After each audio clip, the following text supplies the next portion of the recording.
evidence, I will give you final instructions on the law.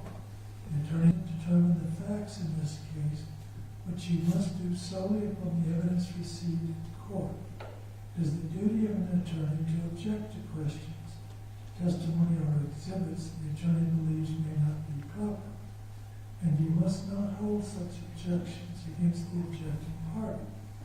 I will sustain objections if the question or evidence sought is improper for you to consider. If I sustain an objection to evidence, you must not consider such evidence, nor may you consider any evidence I have told you to disregard. By itself, the question is not evidence. You must not speculate about what would be the answer to a question that I know cannot be answered. It's for you to decide whether the witnesses know what they are talking about, whether they are being truthful. You may give the testimony of any witness whatever weight you believe it merits. You may take into account, among other things, the witness's ability and opportunities to observe, memory, manner, or any bias or prejudice the witness may have, and the reasonableness of the testimony considered in light of all the evidence in the case. No ruling, gesture, or comment I make during the course of the trial should influence your decision in this case. At times, I may ask questions of witnesses. If I do, such questions do not in any way indicate my opinion about the facts or indicate the weight I feel you should give to the testimony of the witness. Ordinarily, the attorneys will develop all pertinent evidence. It is the exception rather than the rule that an individual juror will have an unanswered question after all of the evidence is presented. However, if you feel an important question has not been asked or answered, write it down on a piece of your notepaper, give it to the bailiff before the witness leaves the stand. I will decide whether or when your question will be asked. Rules of evidence or other considerations apply to questions you submit may prevent the question from being asked. If the question is not asked, please do not give it any further consideration. Do not discuss it with other jurors. Please do not hold it against either side that you did not get an answer. Once one of the parties questions the witness on direct examination, the other party on cross-examination, redirect and sometimes recross and redirect and recross, and finish with the witness, I will ask the attorneys, may this witness be permanently excused. If you have a question that you wish to have this witness answer, you need to raise your hand and get the bailiff's attention, because I will ask the attorneys, may this witness be permanently excused, and if they both agree, then the witness will not be allowed to return to the witness stand. So pay close attention, and if you think that there's something that this witness may be able to tell you, then you need to raise your hand and get the bailiff's attention. And when you ask the question, put down your name and your juror number and the date, and make it legible, okay? There are a number of important rules governing your conduct as jurors during the trial. You must decide the case solely on the evidence received in court. You must not consider anything you may have read or heard about the case outside the courtroom. During the trial and your deliberations, you must avoid news accounts of the trial, whether they be on radio, television, the internet, or in a newspaper or other.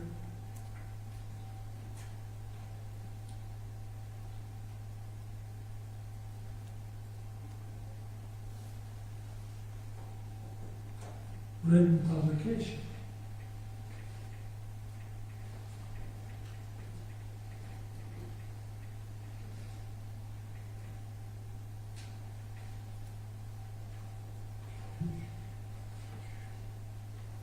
You will note that there is a camera in the courtroom. The camera is prohibited from showing the jury at any time. And they're experienced and they know the rules of the court,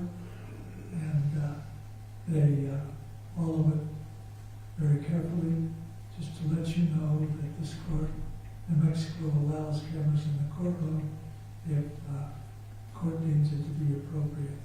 So there are cameras in the courtroom. Please ignore them.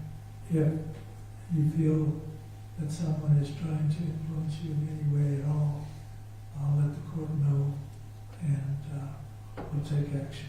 Understood? I know that many of you use cell phones, the internet, and other tools of technology. During this trial, or to use these tools to communicate electronically with anyone about the case.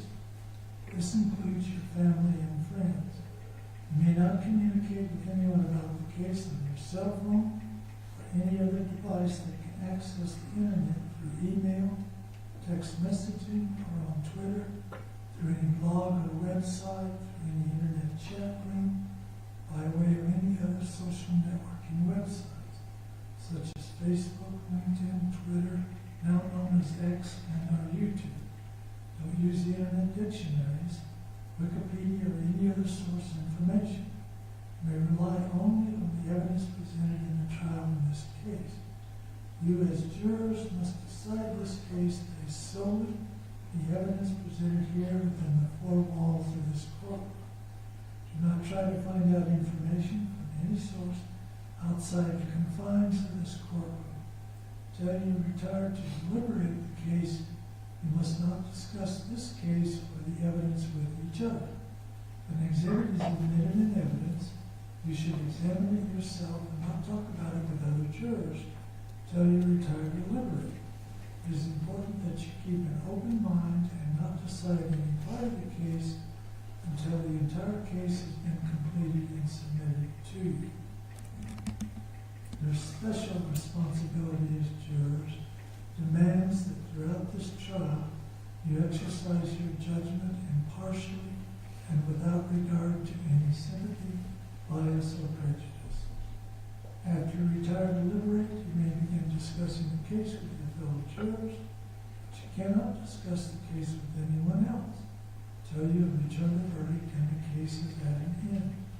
To minimize the risk of accidentally overhearing something that is not evidence in this case, please be careful if you meet in the hallways with other people that you do not discuss as a case in your presence. You're to immediately report that action to the bailiff or a member of the court staff. Although it's natural to visit with people you meet, please do not talk with any of the attorneys, parties, witnesses, or spectators, either in or out of the courtroom. If you meet in the hallways, there's nothing wrong with saying good morning or good afternoon, but your conversation should end there. If the attorneys, parties, and witnesses do not greet you outside of court, they're not being rude, they're just carefully observing this rule. Witnesses other than the parties, representatives of the state, and expert witnesses will wait outside the courtroom until they are called to testify. Witnesses may not talk to other witnesses while waiting to testify. The attorneys are responsible for monitoring their own witnesses to assure that they do not enter the courtroom. Prosecuting attorney may now make an open statement. Defendant's attorney may make an open statement, or he may wait until later in the trial to do so. What is said in the opening statement is not evidence. The opening statement is simply the attorney's opportunity to tell you what the attorney expects the evidence to show. Everybody stand up. Shake a little bit. Maybe rousy from lunch or tolerate it. Stay awake. Eyes open. Be alert. Is that clear to everyone on this tour? Not tolerate anyone nodding off or closing their eyes. So make sure that you stay awake and keep your eyes open. Yes, sir. All right, you may be seated.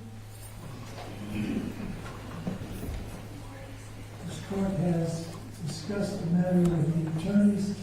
Don't discuss anything when the court's talking. This court has discussed this opening statement, and they each asked for 30 minutes. I'll let them know when they have 2 minutes left in their opening statement. State will go first. Garcia, who is going to take the opening statement? I will not. All right, you have 30 minutes. Please let the court will let you know when you've got 28 minutes. Thank you. Good afternoon. My name is Melissa Garcia. You've met my co-counsel Spencer Wilson already. We represent the citizens of Doña County, the community where you live. Those of us who call Doña County home. What we're going to present to you today is a case of murder. This case may take a few days, so I'm just going to get right into it. This is what we expect the evidence to show. The defendant, Oscar Sandoval, shot and killed his wife, left her on the side of the road, in the dirt, bleeding to death. It was April 1st, 2024, about 8 o'clock at night. The two of them, the defendant and his wife, Sharina Al-Jabari, were driving down University going towards Mesilla, near Zia Middle School in a black Ford Explorer. At some point, they stopped on the side of the road. It was 8 o'clock at night, so it was dark outside.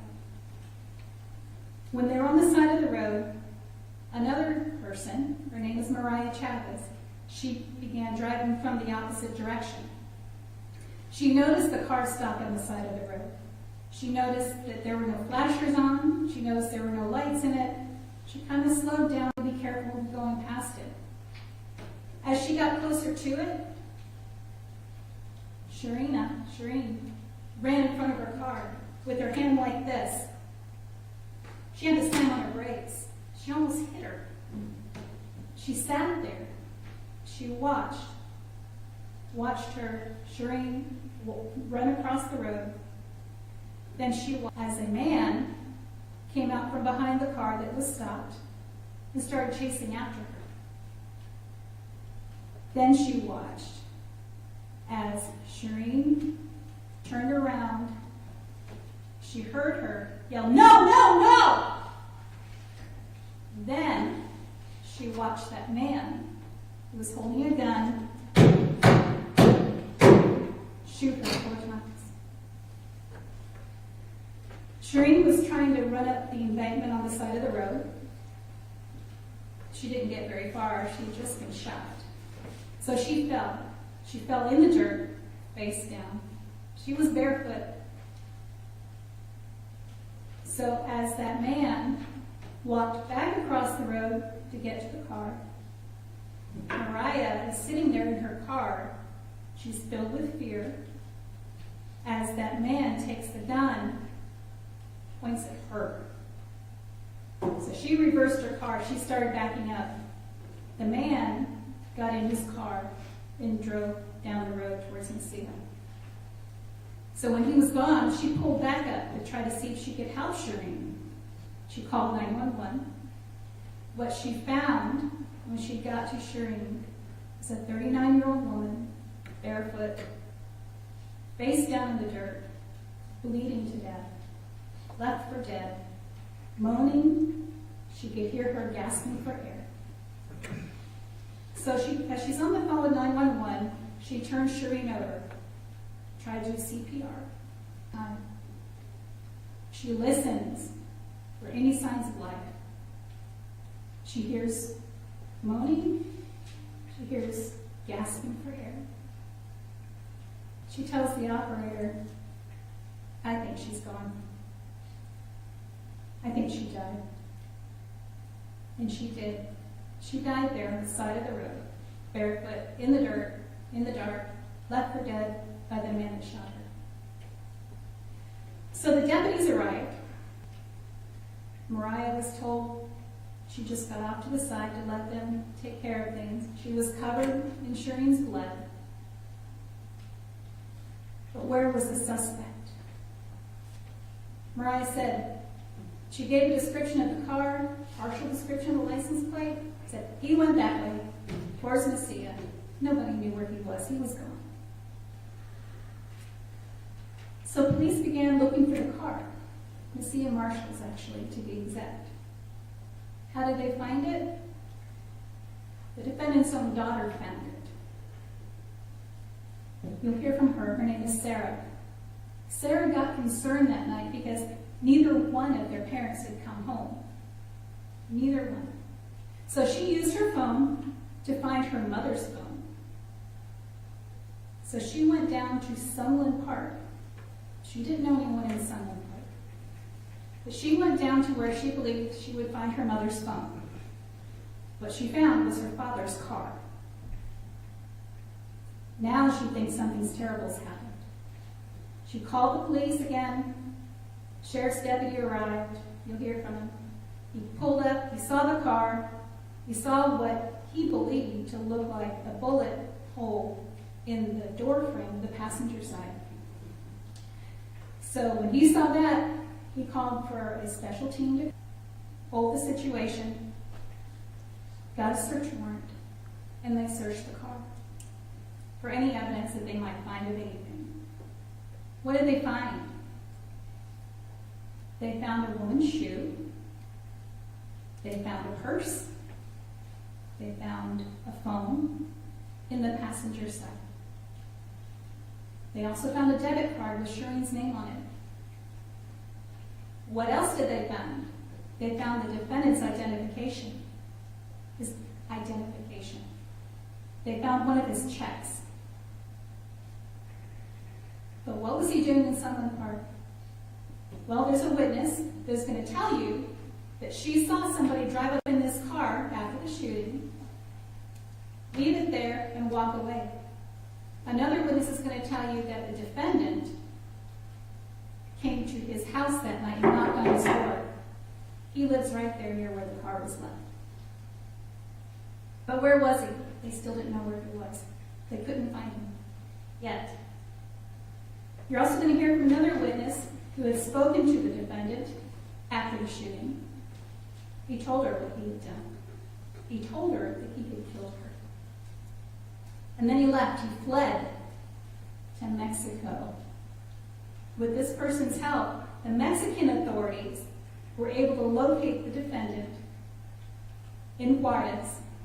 The Mexican authorities arrested him and brought him to the border crossing at Santa Teresa, where our own Mesilla marshals were there waiting for him. After 9 days, Oscar Sandoval was finally in custody, charged with the murder of his wife and pointing the gun at the witness.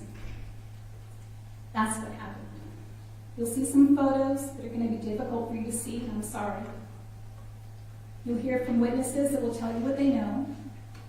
You'll hear this was a tragedy. You'll hear that the investigation led to this man. You'll hear that he was found in Mexico after he killed his wife. He killed her, left her on the side to die.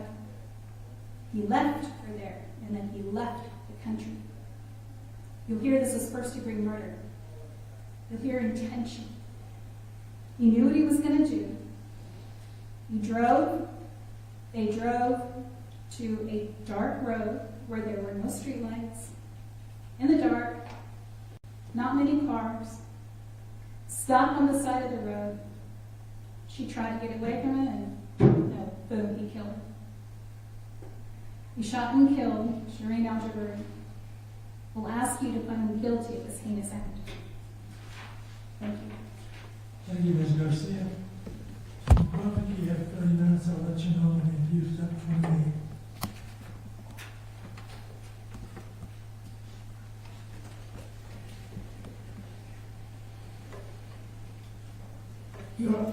Your Honor, I'll actually be doing the opening statement. Oh, all right, Ms. Mason, I'll let you know. All right, thank you. Good afternoon, everyone. First, I want to apologize. I'm kind of in that couple of weeks after you're getting over a cold where your throat gets a little bit scratchy. So if I start to weave out on you and have to go grab a drink of water, I apologize. But we're here to talk about something very, very serious. A tragedy that destroyed a family. And much of what Ms. Garcia told you is what the evidence is going to show. A man shot and killed Shireen Al-Jabari. Now, Shireen had lived with Oscar Sandoval for decades. They weren't married, but they had kids together. They had a family. And you are going to hear three very important things about the night that Shireen died that are going to lead you to find Oscar Sandoval not guilty. Number one, you're going to hear from an eyewitness, Miss Chavez, the young woman who did her best to try to save Miss Al-Jabari's life. And she is going to describe for you the vehicle that she saw the man who killed Shireen get into that night. As soon as she saw what happened, when she got out, she leapt into action, started performing CPR. She also got on 911, talking to the operator, telling the operator the shooter got into a gray suburban-style SUV. Now, as Ms. Garcia told you, you are going to learn that Oscar Sandoval's vehicle was found down in Sunland Park later that night. And that his daughter Sarah is going to identify it, and the vehicle she's going to identify for you is not a gray suburban-style SUV. Instead, it's a black Ford Explorer. Totally different vehicle. Not the vehicle that was driven by the man who shot and killed Shireen Al-Jabari. Another thing that I want you to pay attention to when you're listening to Maria Chavez's testimony is there are a couple of different counts here. You have the murder in the first degree, and obviously, the loss of Shireen Al-Jabari is the most important thing here, but there's also the aggravated assault charge. And I want you to listen very carefully to what Maria Chavez has to say about that charge. She will tell you that this man who got out of the car, who shot Shireen Al-Jabari, did not point a weapon at her, did not flourish a weapon at her. That never happened. There was never an aggravated assault. It's a bit silly, but to use Mr. Wilson's example from earlier, there's just no jelly on that sandwich. The third important thing that I really want you to focus on over the next couple of days that the vast majority of the evidence is going to be about, is the investigation in this case. Now, Ms. Garcia talked to you about the Mesilla Marshals and what the Mesilla Marshals did. But something you're going to learn is that on the night that Shireen was killed, 40 different people went tromping back and forth across where the shooting happened, across where Shireen passed away. 15 of those people were law enforcement officers, trained criminal investigators, been to law enforcement academies, had training and experience as police officers with various agencies. 13 of them were medical professionals who came to the scene to try to save Shireen. One was from the Office of Medical Investigator, the person who comes to collect the remains when someone passes away. And of course, there's the eyewitness. But the other 10 people who came to the scene that night, and the 10 people that you are going to learn did the overwhelming majority of the investigation in this homicide investigation, this case where a woman died, were volunteers, students from NMSU, kids who'd had a week or two of training by Danny Garcia, the lead investigator in this case. He brought them in to collect the evidence. He brought them in to interview witnesses, to look at Mr. Sandoval's car.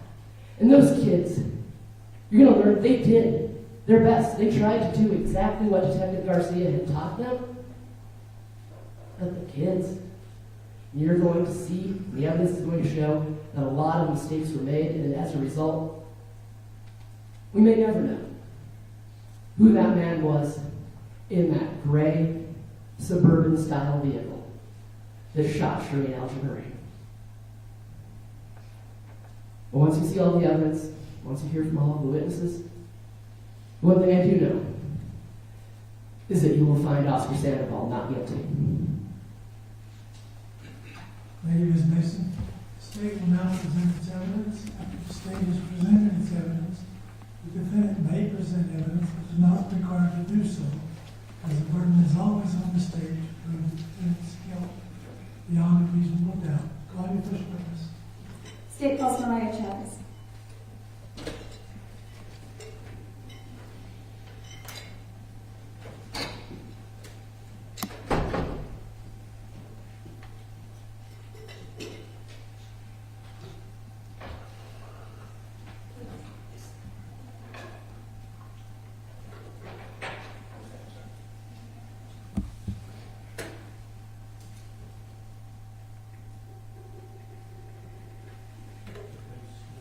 Sure.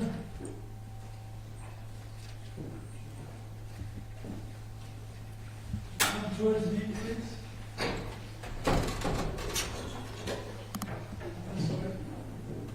Around this way. Step forward. Turn, face me. Turn, face me. Raise your right hand. You swear or affirm to tell the truth, the whole truth, and nothing but the truth, and without any wrong. Yes, sir. Yes, sir. Have a seat, please. Proceed, you may examine your witness. Thank you, Your Honor. Ma'am, would you please state your name, Mariah Chavez. and would you spell that for me? Mariah. Last name is Chaveez.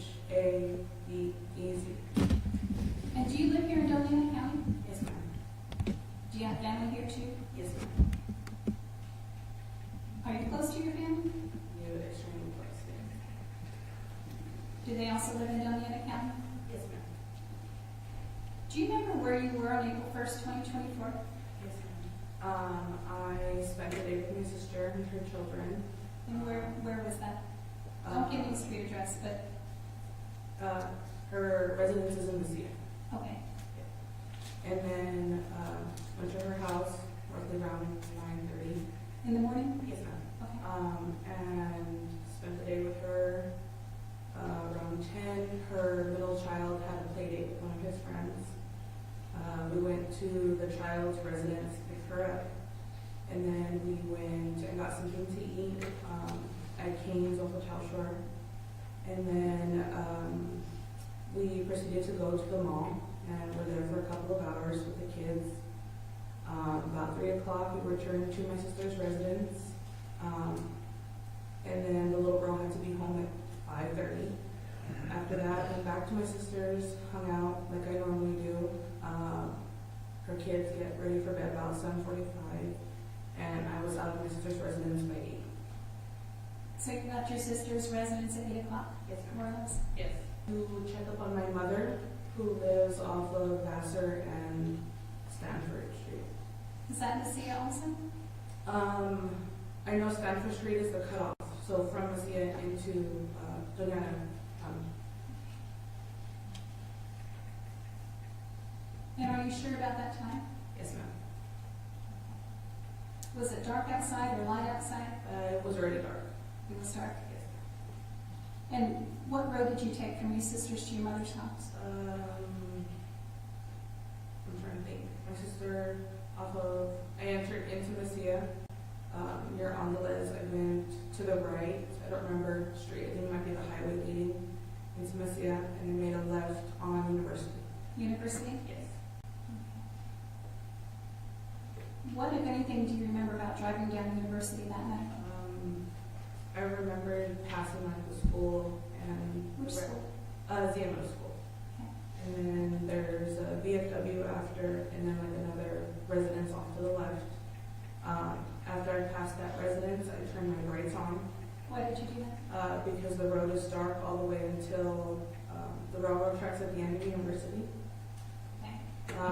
And as I'm going like on University, I noticed a car on the left side, like coming into Mesilla, with a door was open, no hazards, no nothing, and I thought it out of ordinary because normally nobody parks on that road. I'm going to interrupt you for just a moment. Your Honor, at this time, I'm going to ask the witness to take a marker and draw University out. Thank you, sir. All right, so let's draw University where you were driving.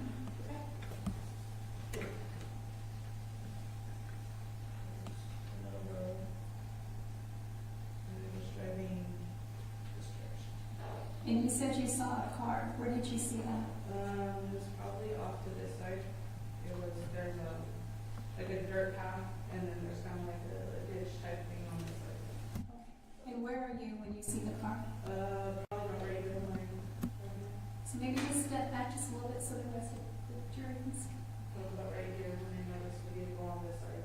Okay. You can sit down, thank you. When you saw that car, what happened next? I didn't see anybody at first, and as I'm slowly approaching the vehicle, I stopped, just to kind of like glance to the left to see. The woman ran across from me. A woman ran across you. Yes. And where was your car when you saw the woman run across you? At this point right here, so just like 2 feet further back. Okay. And I had stopped, and she ran directly like in front of my vehicle. Okay. If you would sit back down again, please, just so the record picks up the microphone. So, your testimony is that you're driving down University, or I guess up in this case, the other car's on the other side of the road, and a woman ran in front of you. Yes, ma'am. What happened then? She motioned like upward for like a phone call for me to call somebody. Had you stopped at this point, or did you keep going? No, I had stopped. Like as soon as like I got to that point, like where the vehicle was, I had stopped, like braking everything, wasn't proceeding forward. And then when she ran in front of my vehicle, she motioned for me like to call, I assume the cop. She shouted, "No, no, no." All right. When she shouted, "No, no, no," where was she in your diagram? She was roughly about right here. And where was the person that was behind her? He ended up like right here behind her. Okay. All right, thank you. So she shouted, "No, no, no," and then what happened? I saw 4 shots. You saw 4 shots? Yeah, like the sparks. Okay. And where were the shots coming from? From their direction where they were on this side. Okay. What was the man doing? He was just standing behind her after he shot her, and then he turned around and proceeded towards my vehicle and aimed sort of at me. And So you're still sitting there. yeah, I'm still there. And then when he approaches me this way, I reversed my vehicle past where theirs was. Why did you do that? Out of What made you afraid? the fact that he had a weapon in his possession, and I just witnessed him shoot this woman. And did you see the weapon when you backed up? Yes, Where was it? in his left hand. But in relation to where you were? It was pointed at me in front of him. Okay. What happened then? You backed up? Yes, and once his door closed, I reversed, I went forward, so where I could still, like to the point to where I could still hear her. So you said you reversed. Yes, Are you saying that then you went back? yes, I went back forward. Where was the man in the vehicle when you went back forward? He was still in the vehicle. He had gotten into the driver's side. Okay. What did he do then? The brake lights came on and he proceeded into Mesilla. Okay. Where was the woman at this point? She was still on this side where I identified where she was.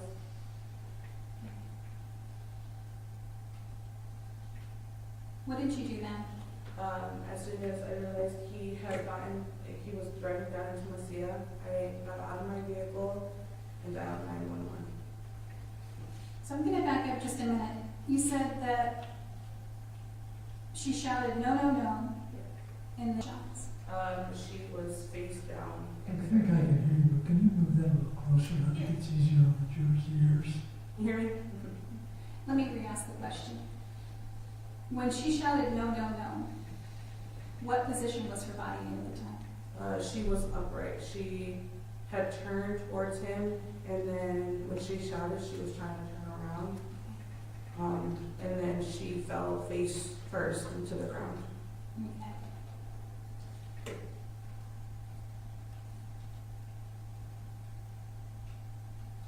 So when you pulled back up, where was she? She was behind my vehicle. She was behind your vehicle? Yes. Where did you stop?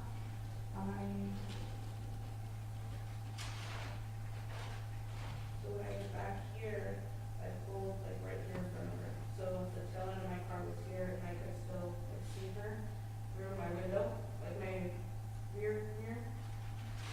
So what did you do then? I got out, 911 and Did you ever approach her? I approached her when I got out. When I dialed 911 and gave me the address or the street where we were, I was trying to lift her over to get her on her back. So you lifted her over to get her on her back? Yes. Why did you do that? So I could Tell us about the woman. pretty much everything, what she was wearing on, that she had false eyelashes on. What was she wearing? She was wearing a black, like mid-weight jacket, a tank top, and a pair of jeans. Shoes? No, ma'am. No shoes. Did she speak to you? No, she just gasped for air. She gasped for air?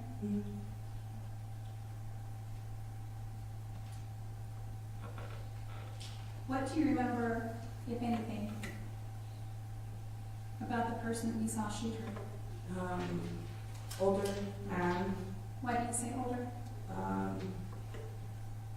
Hispanic men normally have like this, like droop when they, are older in age, cap, t-shirt, and jeans.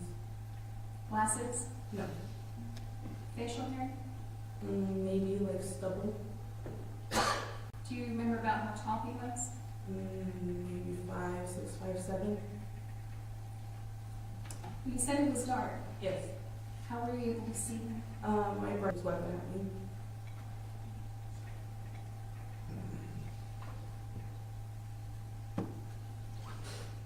Did you call 911? Yes, ma'am. How long did you do CPR on the person? Maybe 6 to 7 minutes before the police arrived. Was the woman breathing? She was at first, and when I was providing CPR, she had stopped. And I checked for a pulse, and there was none, but I continued CPR. Did you tell 911 then? Yes, ma'am. What did you say? She stopped breathing, and I think she died. Others are what? Yes, ma'am. What did you do when they got there? One of the officers told me to switch with him to do compressions. And then he had me lean against the... Had you learned to do CPR? Yes, ma'am. Where did you learn that? I took a CPR course through the branch, through DACC. What do you remember about the car that you saw? It was like Explorer type vehicle, What color? dark gray. When you say Explorer type vehicle, Um, how else would you describe that? like the vehicles that LCPD uses, like the Explorer type. And did you tell that to the officers there? Yeah, but the license plate was black with New Mexico chilies on it. Any stickers that you noticed on the car? No, ma'am.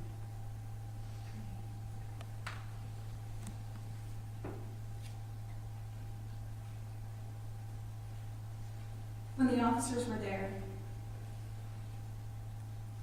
did you tell them what happened? Yes.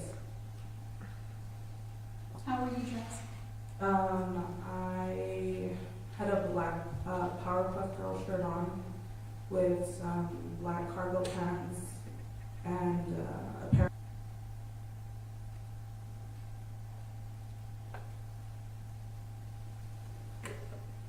Did you ever change your clothes? When they took me down to the station to get the sample off my hands and to take like my rings and stuff, is when I changed. Was there anything about the clothing that made you want to change clothes? It was covered in her. There was some of her blood on Were you injured at all? it. No. Was anybody else that you saw injured? No. You have anything further, co-counsel? May, Thank you.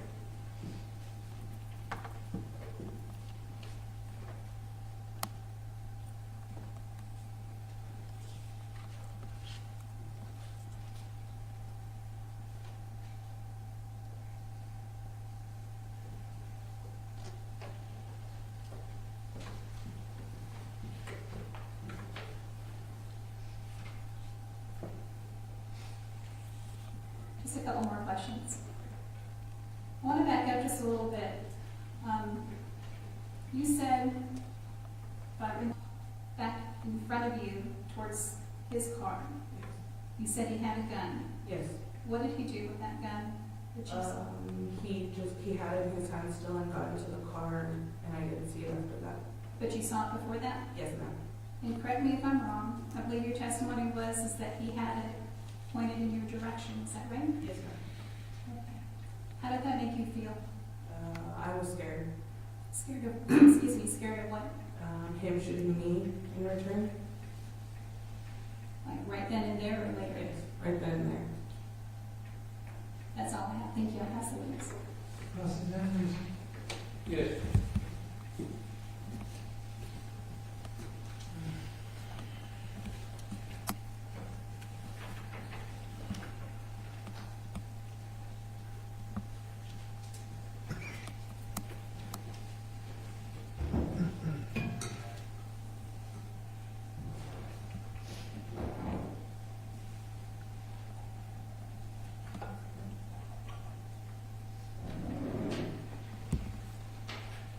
Good afternoon, Ms. Chavez. So on April 1st, you had spent the entire day with your family, right? Correct.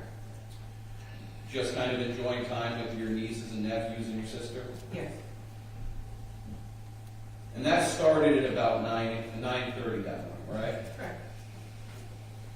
And it didn't really end until you were leaving home that night, right? Right around 8 o'clock? Yes. My sister's residence. Leaving from your sister's residence, correct? Yes. And it's when you got on that section of university you spent so much time on that you turned on your brights, right? And that's because there's not a single street light between one intersection to the other on that Yes. strip. After the residence, there's no light until university further down after the cross street of Stanford. So way back. Yes. So it's fair to say you probably see the stars if you just stood out in the night sky, right? Yes, sir. And you saw what you described as a dark gray Explorer-like vehicle, right? Correct. And as you were driving up, you didn't see any lights, right? No. You didn't see anything flash in there? No. You didn't see any bright lights, it was just a car? Yes. Not even the hazard lights on? No. And you weren't planning on stopping when you stopped, right? When that lady ran in front of you? Well, you stop when somebody runs in front of your vehicle. Well, but it wasn't expected, right? No. You didn't see her on the side of the road waiting for you to come by? No, sir. Okay. So you stopped very suddenly, right? Yes. And this lady runs by you, giving you a signal. Yes.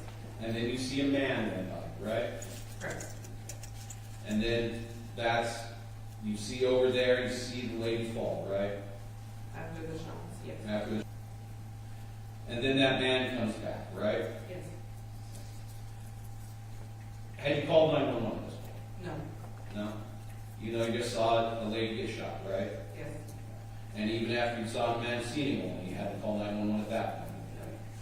Even though she was signaling you to call them. Yes. And you see the man walk back, correct? You need to say yes or no. Yes. And he looks at you. Yes. Does he do anything else? He points his weapon at me. Okay.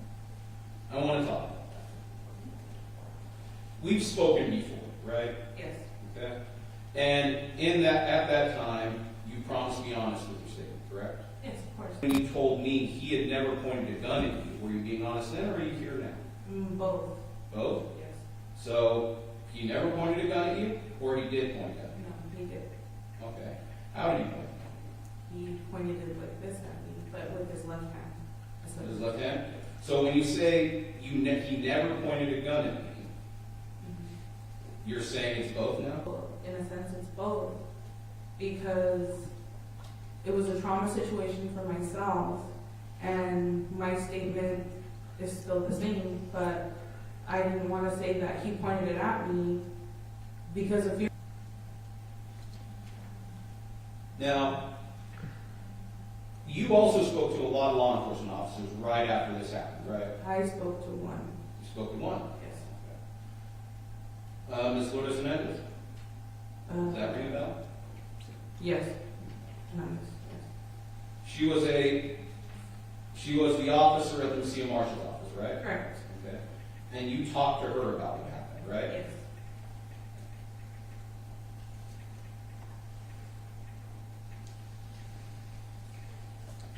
And one of the things you said today was that you described the male in that car as Hispanic, right? Yes. Now, you also, going back to that statement with Sergeant Hernandez, right? That was right after all this happened, right? It was either a day or two after. Okay. Well, do you remember talking to her that night? Yes. When I At the Mesilla Marshal's office, correct. where they took your clothes. Yes. And you had a blanket on, they were keeping you warm, right? Yes. Okay. So you remember talking to her then? Yes. You remember telling her that you couldn't tell whether that person was Hispanic because of how dark it was? I told her distinguishing facial features. What I'm asking you is, do you remember telling Sergeant Hernandez when you spoke to her that night, Yes. I could not tell what color his skin was? I could have sworn I had said that he was like kind of dark complected. Would it help to refresh your memory if you heard a clip of it? Your Honor, may I approach the witness? So to opposing counsel, and may approach the witness.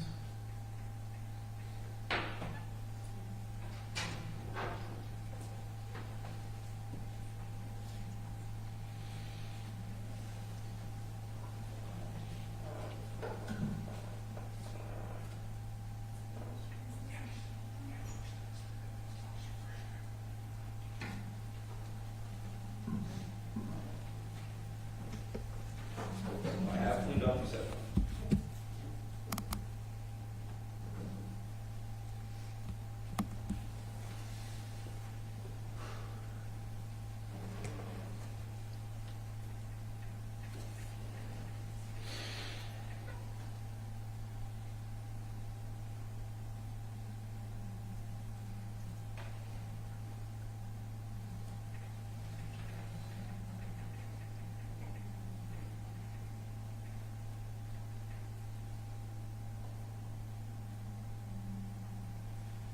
Did you hear that? Yes. Did it help refresh your recollection? Yes. A little bit? So that night, in your statement to Sergeant Hernandez, do you remember saying, I couldn't tell it was too dark? Yes. Okay. So the night this happened, you couldn't tell whether or not that individual you saw shoot Miss Albury was Hispanic or not, right? Okay?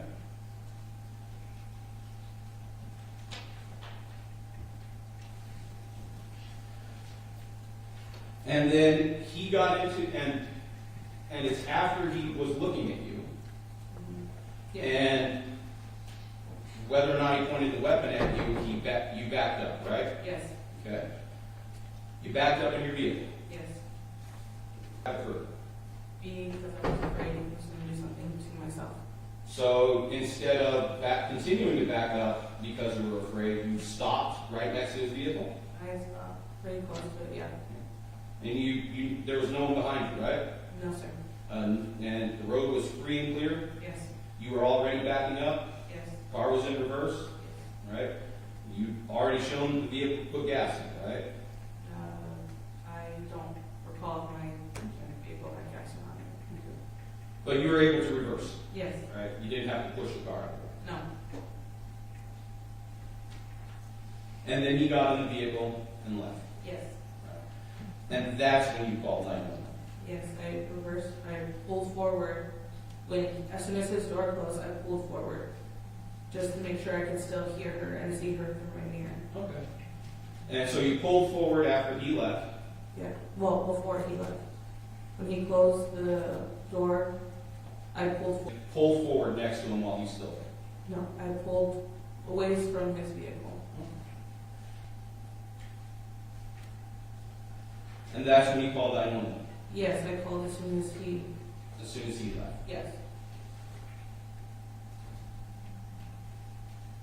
And after that, that's when you got out and began providing first aid, correct. right? Your Honor, may I have a moment? May?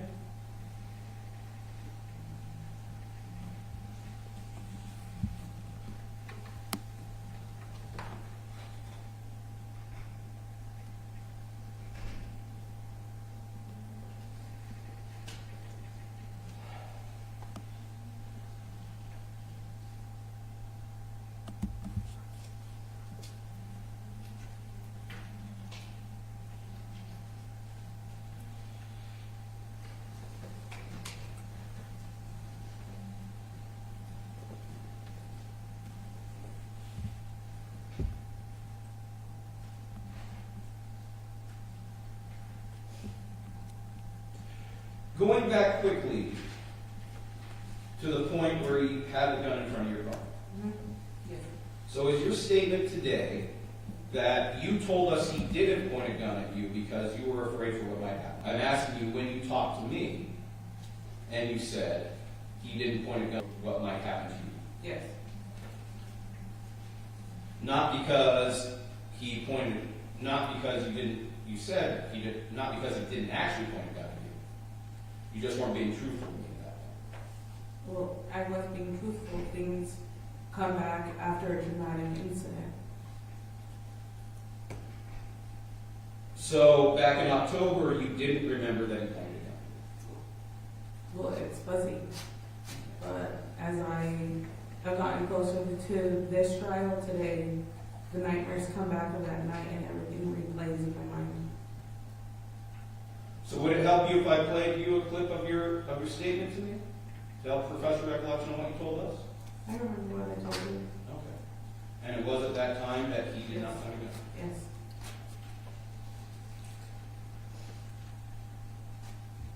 No further questions, Your Honor? Redirect? Yes, Your Honor, thank you.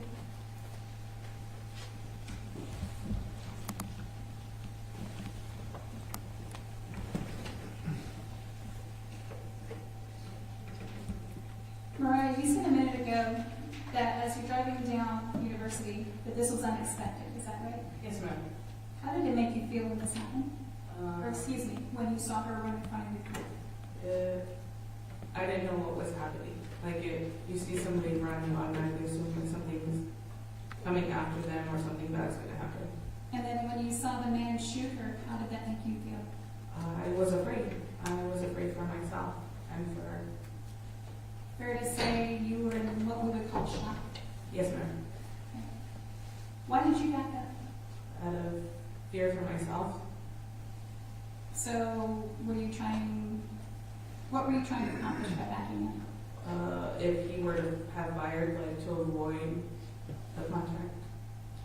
So you were afraid. Yes, ma'am. Have you had time to think about this since that night? It comes back in floods and nightmares. Sounds as if your testimony based on Mr. McCormick's questions that more details are coming to mind. Is that true? Correct.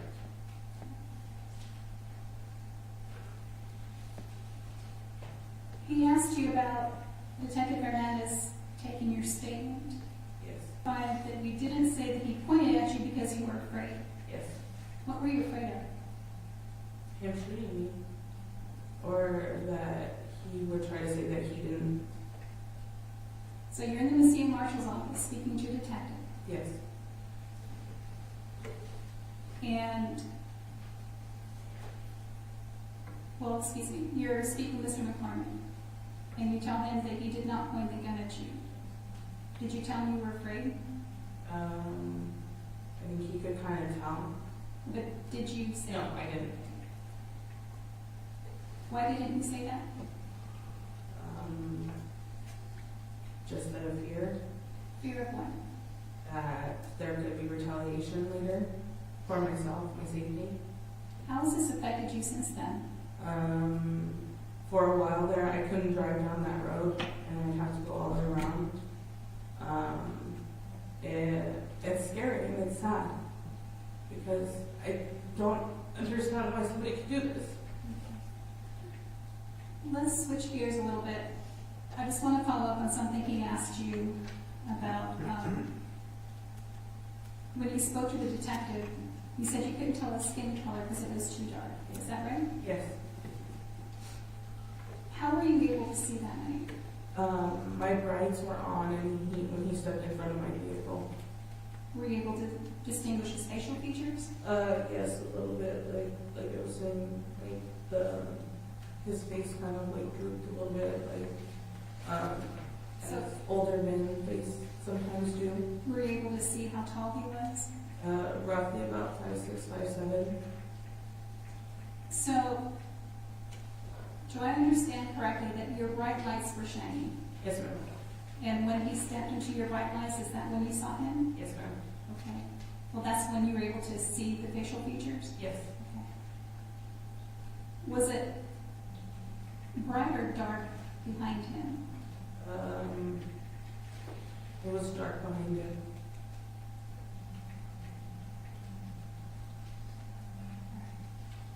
That's all I have. Thank you. Recross?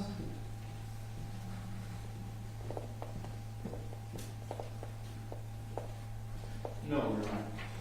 May this witness be found to be excused. Yes, Your Honor. Mahoney? Yes, Your Honor. Be found to be excused. Thank you. Calling Mr. State calls Deputy Jonathan Riggs.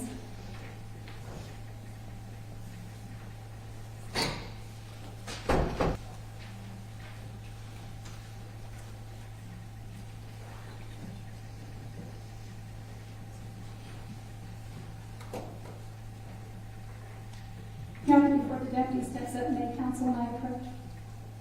You may be ready. Yes.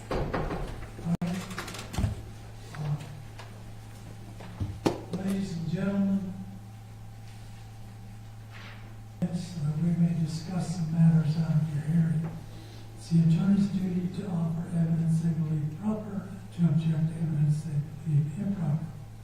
It's my duty to decide what evidence finally will be admitted for your consideration. It may be necessary for us to confer about this or other matters time to time during the trial. You must not speculate about what we are discussing. You may talk among yourselves, but please do not discuss the case. I gave this instruction about 8 months ago, and the jurors were getting along so well. They started talking to each other, and I couldn't hear the attorneys. So this is your first day, but when you get into the third or fourth day, you'll be acquainted with each other. And I will then, if that happens again, I'll have you just keep it down. May I approach?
State calls Deputy Jonathan Riggs.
as evidence of this proceeding. It was just to aid you in the testimony of the witness. And the monster exhibit will not go to the jury. So you may begin your examination. Thank you. Sir, would you please state your name? Jonathan Reyes. And what is your occupation? I'm currently a deputy with the Mesilla Marshals. How long have you been in law enforcement? Approximately 20 years. How long with Mesilla? I've been with Mesilla since 2023. So, I think most people understand what police and sheriffs are. What is a marshal? Basically, a marshal is just a leftover from our Wild West days. Usually, a marshal is not only law enforcement but also serves the court within the town or village that you're at. So, at our town, we also do court-related activities. We act as bailiffs, serve processes of the court within our own town. But you also do, like laws and deputies would do in sheriff's offices? Like I said, Okay. You just have double duty working with the courts as well? yes, Okay. Were you working on April 1st, 2024? I was. Is it a night shift? Yes, I'm assigned to the graveyard. What were your hours that night? Um, Schedule? We work from 6 o'clock to 6 in the morning. Do you remember if you got any calls that night to go out to anything? Yes, I received a call from MRDA, which is the dispatch of a possible gunshot victim on within the town of Mesilla jurisdiction on University. Is that Doña Ana County, Yes, it is. state of New Mexico? Yes, it is. And did you respond to that call? I did. I was the only deputy out for Mesilla, and I was the one that was originally given the call. What do you remember seeing? Prior to arriving on scene, one of the DASO supervisors had me ATL, or what's called BOLO, be on the lookout for the vehicle that was given. Okay, let's back up just a little bit. When you arrived, did you see any other vehicles there? No. Was anybody performing, was the fire department there, A&R, anybody? Yes, I arrived late to the scene. So when I arrived myself to the location, there was people that had stopped just because of what was going on, just people not involved. Fire, ambulance, and other law enforcement officers with DASO.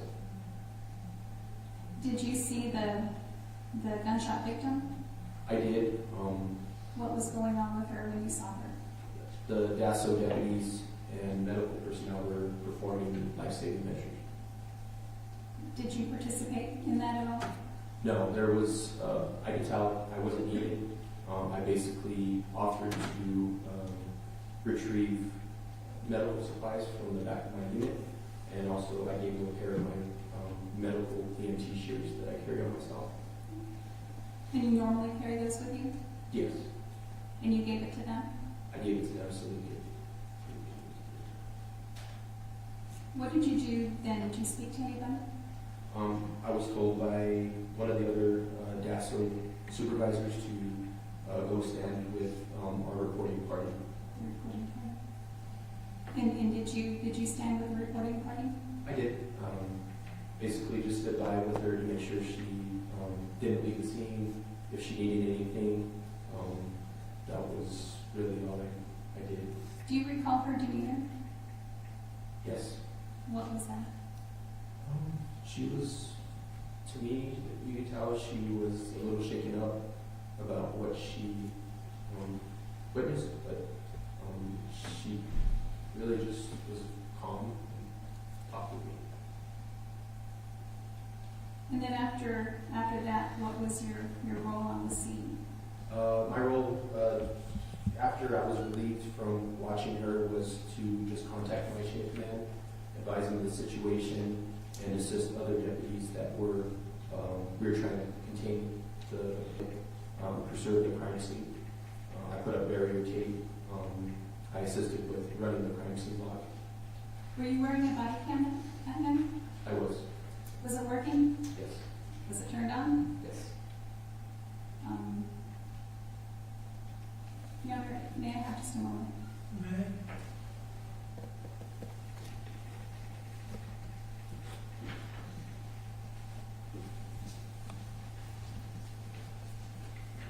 Your Honor, may we approach just a moment? Yes, Your Honor. May I hear you? May we approach? You may?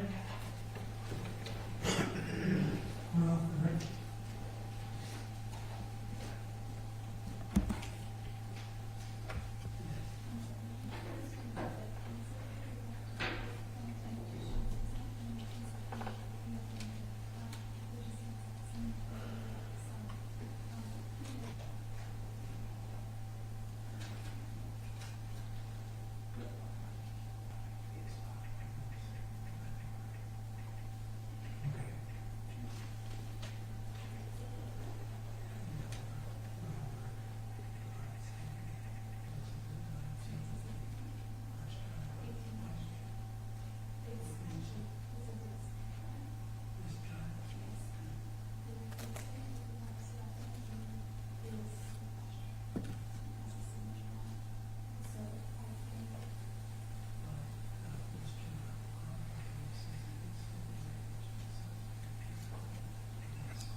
Deputy,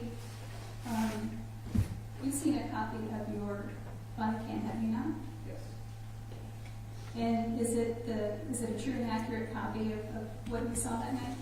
Yes. Your Honor, I'm going to ask to admit State's Exhibit 18 to evidence. O'Connor? No objection. Without objection, State's Exhibit 18 is admitted as evidence. Ladies and gentlemen, I have admitted State's Exhibit 18 into evidence as an exhibit. You may examine it. With regard to this exhibit and any other exhibits that may be admitted into evidence during the trial, you should consider it in determining the facts. Just as with oral testimony, you may give any exhibit its weight and value as you think it deserves in helping you to decide what happened in this case. May I present your exhibit? Thank you.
and gentlemen, we're having technical difficulties, as you've obviously observed. Take a 15-minute break. I hope that we'll be back in 15, but we'll take as much time as necessary to correct the problem. On behalf of the prosecution and the defense, I sympathize with the delay, but we're on schedule. Hearing assessment.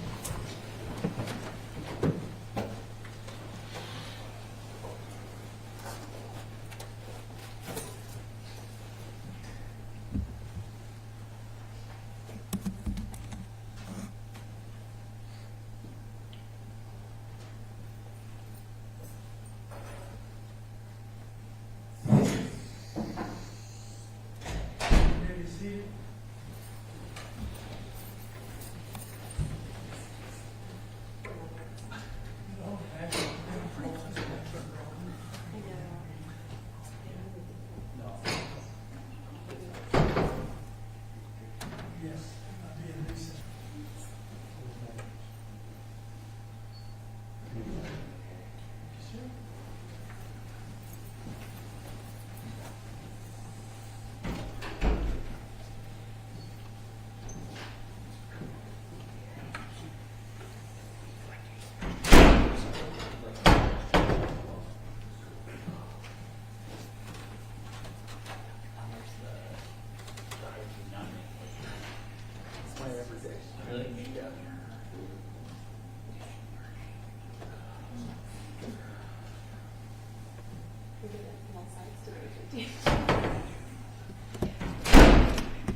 And then in addition to that, are there additional sort of optional trainings that you chose to take? Yes.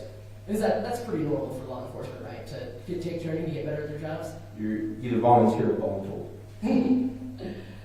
Yeah. So, by the time that you were involved in this investigation, if you've been in law enforcement for 20 years, you've been to at least 10 of those biennials, right? Yes. Plus your time in the academy, plus I assume a bunch of volunteered or voluntold trainings? Yes. Okay.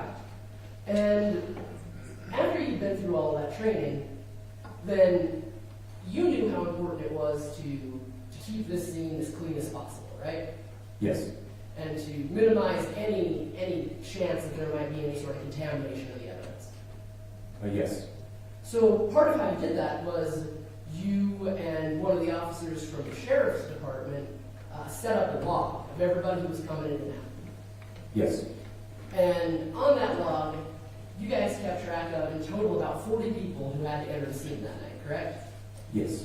That included 13 people who were either from the ambulance, correct? Yes. And then there were 15 sworn law enforcement officers who came to the scene that night, correct? Yes. There was an investigator from the Office of the Medical Investigator who came to deal with the remains, correct? Yes. A witness who was also on the scene, correct? That is correct. In addition to that, the Mesilla marshals brought in 10 interns to the scene, correct? That is correct. And those interns were supposed to be supervised by law enforcement personnel at all times, correct? Your Honor, objection, speculation. He has no personal knowledge of that. If he has personal knowledge, he may answer, otherwise he's just stating he does not have personal knowledge of that. Can you repeat the question? I'll rephrase. Officer, in your time at the Mesilla Marshals, have you had the opportunity to work with any of the interns? Yes, I have. And when you work with the interns, do you supervise them when they're doing whatever work it is you're doing with them? Not me normally as a deputy. They're usually supervised by But in your experience in working with the interns, there would always be an officer who was a sworn officer who was supervising them, correct? Yes. Okay. Now, in this case, just in looking at that you kept track of, there were a couple of people. First, let's talk about Eddie Flores. He's a detective from the sheriff's department, correct? I believe so. Okay. When I was looking at your exit log, it notes that he entered the scene, but it does not have a time for when he left the scene. Now, I assume that doesn't mean that he's still there on the side of the road 9 months later, right? Yes. So what would that mean? Normally, in my experience, if there's not a time that's out, it's usually because that person, for whatever reason, needs to enter and exit. So normally, if they have a final exit time, that's when they're completely out of the scene. I really couldn't answer why he wouldn't be, on the final exit. So when these various officers, ambulance personnel, whoever, wind up on this chart that you're keeping track of, how do you get the entry and exit times that you put on the chart? Right. So when we usually establish a crime scene and the need for a crime scene log, that's normally we try to go around and get everybody who's already in the scene. We try to backtrack and sometimes find people that have already maybe potentially left and that were in the scene. And that's really, and then when they're officially done, let's say for an example, AMR, if they didn't serve any function and they're out, that's when they're signed out. Okay. So, for the other officers on the scene, is it sort of your job to keep track of them when they leave, or is it their job to come to you and say, Deputy Reyes, I'm out? So normally, yeah, it's kind of, we expect law enforcement or even fire to a certain point to let us know when they're officially leaving, because you may not be exactly where they're leaving from. You see what I'm saying? You may be on the other side potentially. Okay.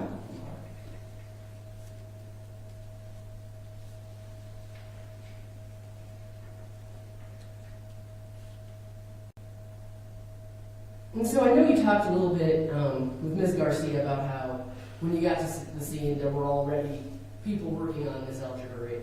With law enforcement over there, were those folks from the Doniana Sheriff's Office? Yes. Okay. And so Doniana Sheriff's Office made it to the scene before the Mesilla Marshal's office? Yes, Were you the first Mesilla Marshal on scene? I was.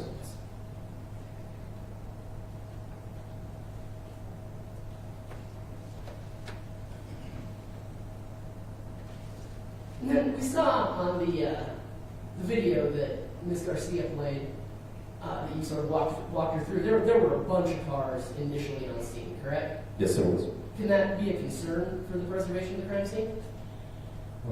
Yes, it can. And why? I mean, the number one thing is, potential contamination of evidence, running over of evidence, removal of evidence, adding new stuff that wasn't originally there. We did our best. It's an obvious public street that's being used. We try to do our best when we had sufficient resources other than life-saving to start preserving the scene. There was a portion that, you kind of see us tying another car back up. Just trying to keep everybody out that doesn't need to be there. So, sort of a good rule of thumb is the fewer people that you can have there to get the job done, the better? Yes. All right, I have no further questions. You reject this witness? No, no. Should this witness be permanently excused? Yes, Your Honor. Ms. Mason? Yes, Your Honor. You're excused, thank you, sir. Call your next witness. State calls Ryan Schuster.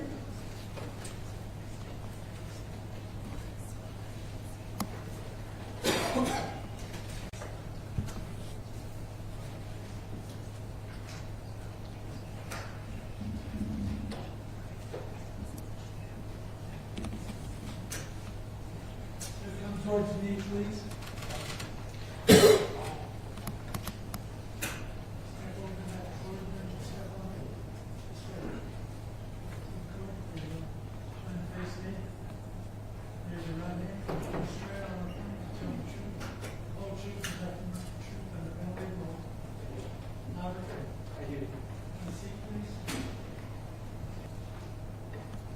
May I begin, Your Honor? You may. Thank you. Good afternoon. Would you please tell us your name? My name is Ryan Schuster, And how do you spell your last name? Schuster. And Mr. Schuster, what is your occupation? Within the Mesilla Marshal's Department, Are currently, currently, currently I'm unemployed. are you a student? I'm a student, yes. Where are you a student at? I'm a student at New Mexico State University. What are you studying? I'm studying criminal justice. Okay, so you mentioned the Mesilla Marshals. Are you also there? Yes, ma'am. I work there as an intern. So Houston, if you indulge the court, move that microphone up towards you. Speak directly into it so we can hear you. Yes, sir. A little better. Turn it, move it up a little bit. Move it forward. All right, you may ask your next question. Thank you. What is your involvement with the Mesilla Marshals? I was an intern there. I worked as a photographer. And how long were you there? I was there before. And when you were there as a photographer, how often would you work?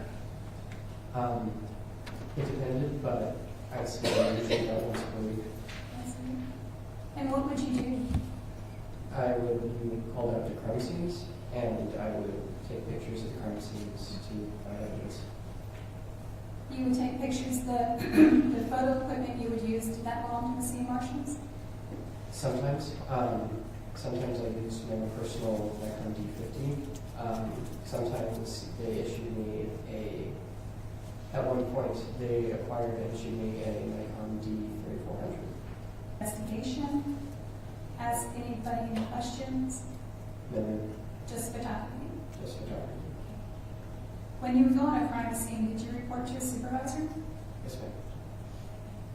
Did you go to the crime scene on April 1st, 2024? I did. And where was that? It was there for my house.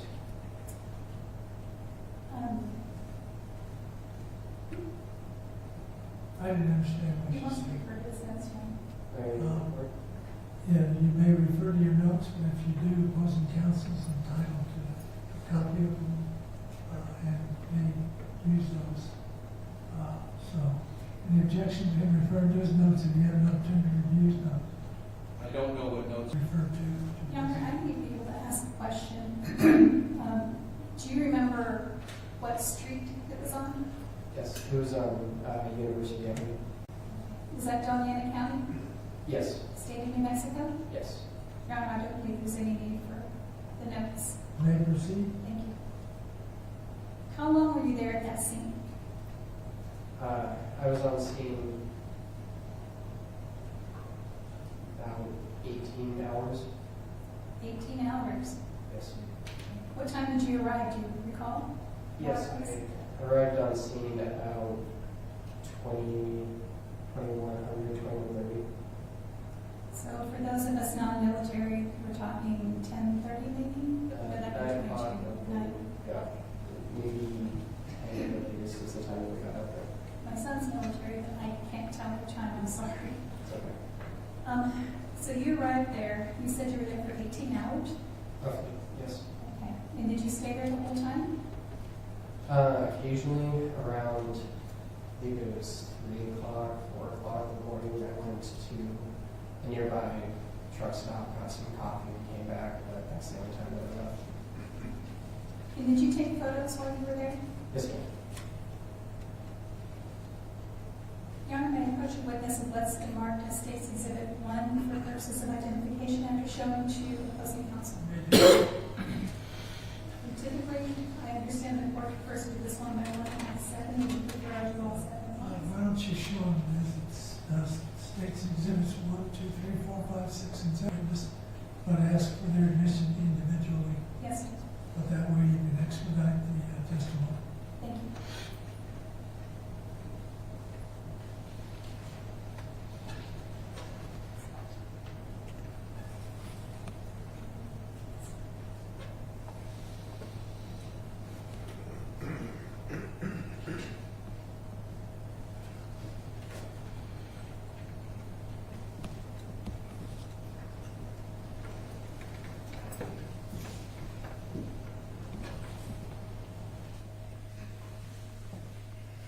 Mr. Schuster, I placed in front of you what's been marked as State's Exhibits 1, 2, 3, 4, 5, 6, and 7. Drawing your attention to Exhibit number 1, do you recognize that? Yes, ma'am. How do you recognize that? This is a photo that I took. Do not testify as to the contents of the photo without spending it as evidence. But you can answer the question by saying, do you recognize the exhibit? I do. Does that, what you recognize, Yes, I do. accurately depict or portray what you observed and photographed that evening? Yes. You may continue. Is that a copy of, well, I guess the judge already asked you, that's a true and accurate copy of the photo that you took? Yes, that's correct. Is it what you saw that night? Yes. And are asked to admit State's Exhibit 1 as evidence and published to the jury? Mr. McCartney? No objection, Your Honor. That objection states exhibit 1, admitted as evidence and you publish it to the jury. Thank you. Before I do that, Mr. Schuster, I will draw your attention to exhibit, what's been marked as State's Exhibit 2. Same questions, do you recognize that? I do. Is that a true and accurate copy of, or depiction of what you saw that evening? It is. And did you take that photo? Yes. The state would ask to admit State's Exhibit 2 evidence and publish to the jury? McCartney? No objection. No objection, so ordered. Mr. Schuster, on number 3. Do you recognize what's been marked as State's Exhibit 3? Yes. Did you take that photo? Yes. Is that a true and accurate depiction of what you saw? Yes. The state would ask to admit State's Exhibit 3 evidence and publish to the jury? McCartney? No objection, so ordered. Moving on to number 4. What's been marked as State's Exhibit 4, do you recognize that one? Yes. Did you take that photo? Yes. Is that an accurate depiction of what you saw that night? Yes. The state would ask that Exhibit 4 be entered to evidence and published? McCartney? Just my prior objection, Your Honor. Understood. Overruled. Any other objection? No. Mr. Schuster? My apologies, Your Honor. Did you say something?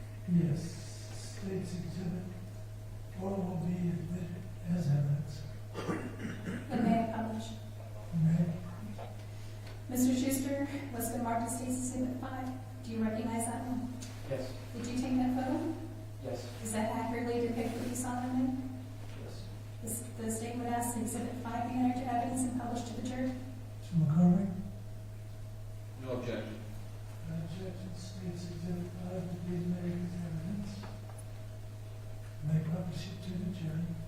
Thank you. Mr. Schuster, that photo Yes. is an accurate depiction of what you saw. Yes. State would ask that Exhibit 6 be entered into evidence and published. McCormick? Only my prior objection. Aye. States Exhibit 6 will be admitted as evidence. May publish it to the jury. Thank you. Last one, Mr. Schuster. It's been marked as State's Exhibit 7. Do you recognize that one? Yes. Need a cleaner? Did you take that photo? Yes. And is that an accurate depiction of what you saw? Yes. Now, the state asks that State's Exhibit 7 be admitted to evidence and published to the jury. McCormick? Only my prior objection. States Exhibit 7 will be admitted as evidence. You may publish it to the jury. May publish it to the jury. At this time, I will retrieve the exhibits.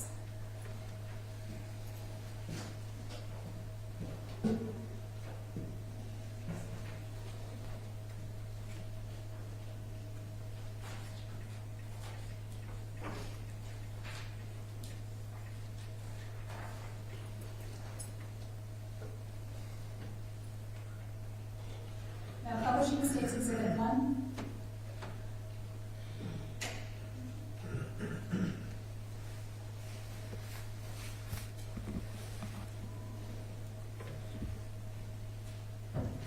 Mr. Schuster, you testified that you took this photo.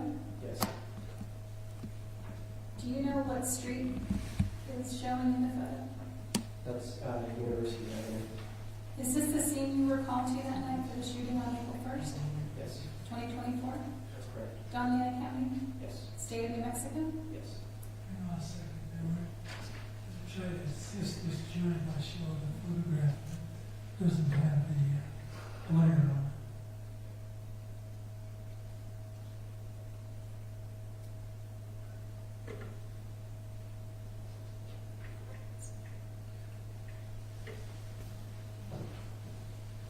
You release this.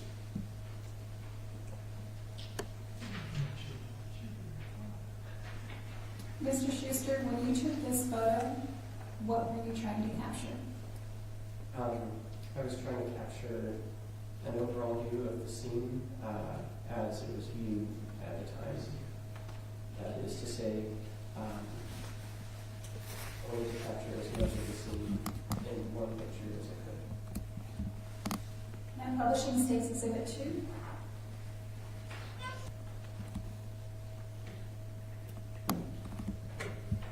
And you also took this photo? Yes. What were you attempting to capture with this one? Similar thing, just from a different angle. I wanted to capture as much of the scene from this angle that I could. There should be a laser pointer in front of you. Do you see? Yes. Do you know, and if you don't, that's fine, but do you know what objects are depicted in this? Yes. And could you point to them and tell us? This is a unit. This is a vehicle, and this is a body. This is another unit. This line back here is the crime scene tape. These are phone poles just along the side of the road. Going back to the body, is that the body that was the subject of the call that night? Yes, So is that a deceased body? that is, yes. Now, publishing State's Exhibit 3.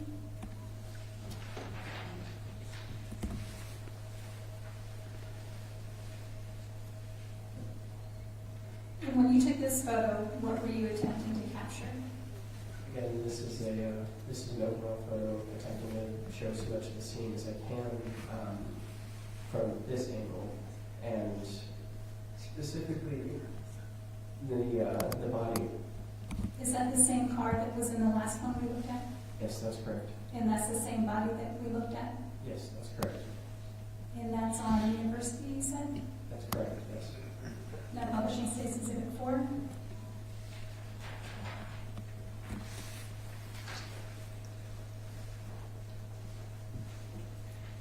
What were you capturing with this one, Mr. Schuster? I was focusing on the body. So, what we're looking at is the body of the deceased? That's correct. And are you aware of what is around it? And not the evidence markers, but the blue and tubes and all of that? Do you know what that is? The blue is gloves that EMTs try to use. Some of the white is going to be trash from opening packs of bandages and stuff like that. Life-saving equipment, MRI. So at this point, life-saving measures had already been attempted, Yes. and the paramedics were gone. Yes. And Publishing States Exhibit 5.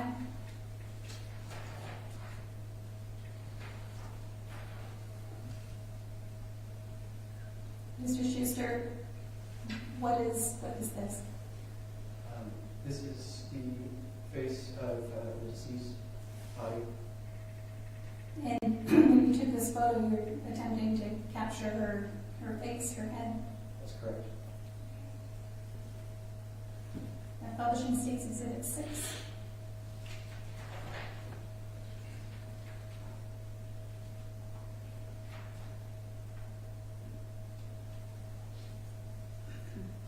This photo, this is kind of difficult to see. Can you tell us what you were capturing here? Yes. This right here is a necklace that the deceased was wearing. We figured it might be important evidence, so I captured a photo of that. And the blue things, are those fingers? Holding it in place while I take the photograph. Okay. And where on her body was this necklace? Just around here. Publishing States Exhibit 7.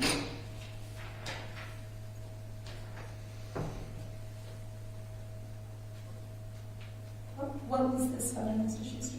This is a photo of the deceased's back. And what were you attempting to capture with this? Bullet holes in the back. Objection, Your Honor, calls for speculation.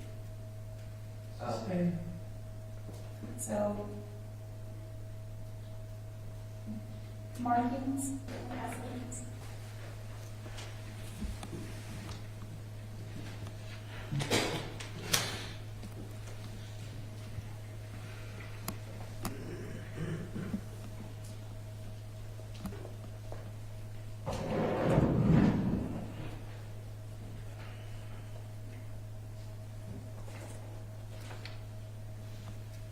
Good afternoon, Mr. Schuster.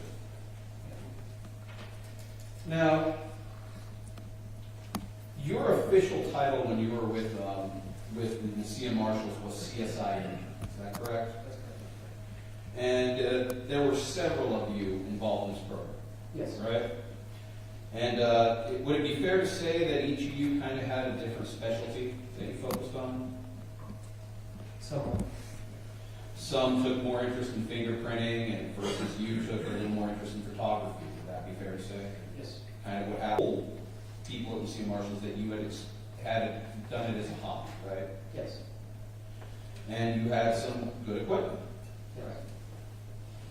Nikon D3800, right? Is that the name of the formal title? I had a Nikon D50, Excuse me.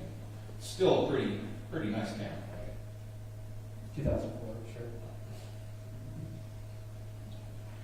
And you still had to get certified how to become a photographer, correct? Yes.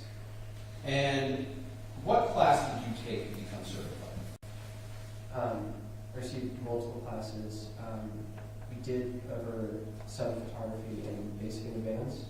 I took a basic photography class and The same person? yes, And who was that? Detective Garcia. Detective person. Okay. And how long in total, of all the trainings you just talked about, do you think you spent in a classroom on training? Sorry, can you say that again? About how much time do you think you spent in total in your training classes? 120 hours just for the photography. Just for the photography, 120 hours? And then is there any other time you spent taking classes? Yes. Okay, how much time was that? I'd say probably another 40 to 80 hours. Okay. So 40 to 80 in a work, 40 hours in a work week, so 4 to 5 weeks in training, correct? Yes.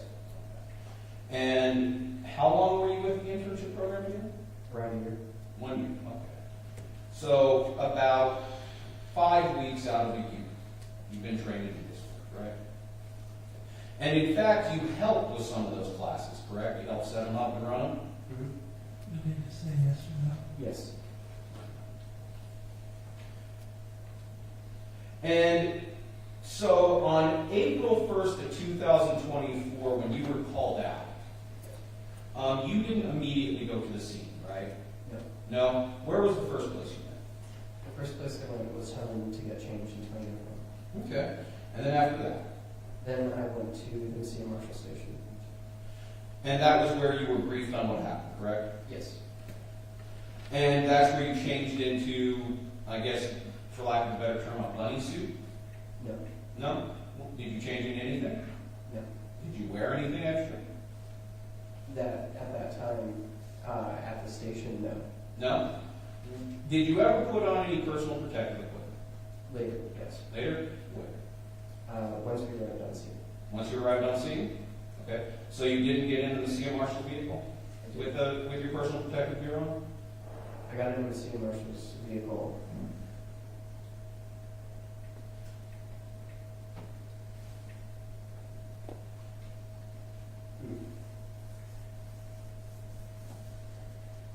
I do not recall. You don't recall when you put on your protective gear? I recall that I had it when I was on scene. I don't recall specifically when I put it on.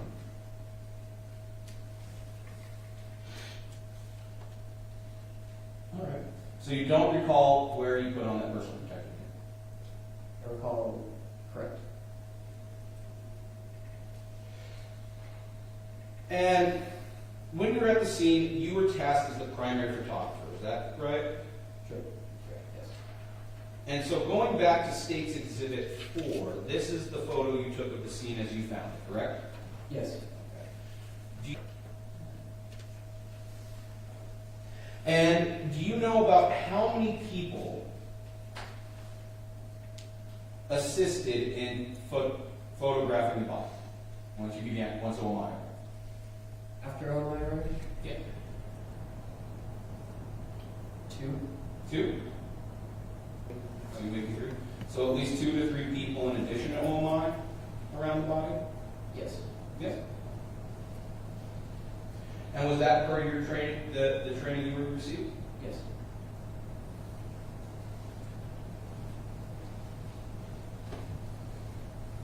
While you were at the scene, Detective Garcia was not your only supervisor there, correct? That's correct. There was another intern that was kind of your day-to-day supervisor. Is that fair? Acting, yes. Acting. But there's always at least another intern for other affairs, correct? Yes. So it doesn't matter if that person was acting at that scene, there was always another intern you went to. And did that intern direct you to do anything else? No. And it was always Danny Garcia directing you, correct? Yes.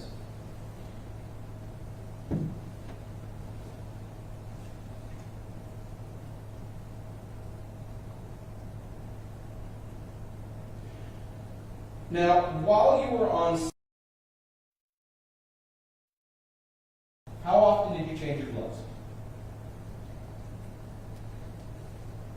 I do not recall. You don't recall once? Yes.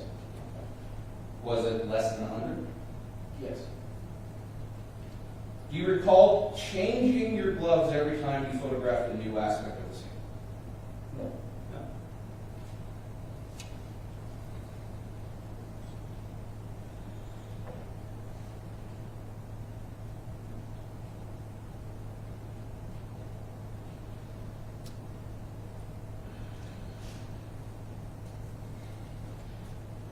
One moment, Your Honor.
Now, at any point during your investigation, do you recall accidentally moving anything? Yes. What did you move? It was a shell casing. And you reported that, correct? Yes.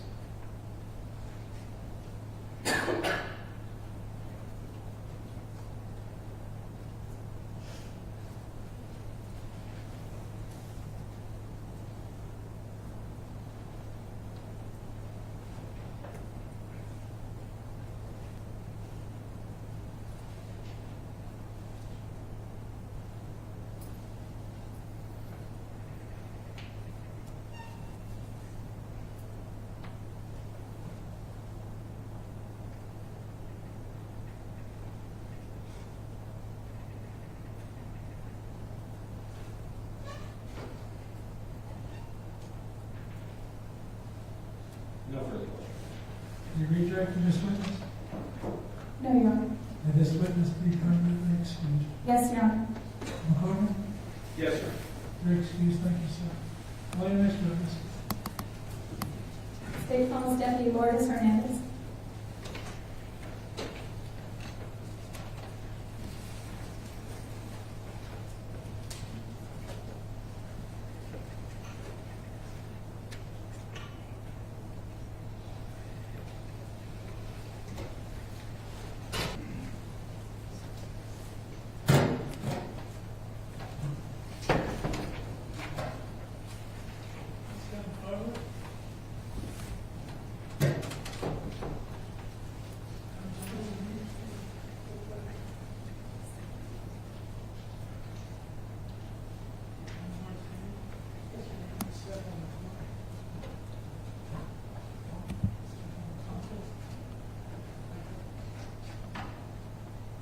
Raise your right hand. Do you swear or affirm to tell the truth, the whole truth, and nothing but the truth?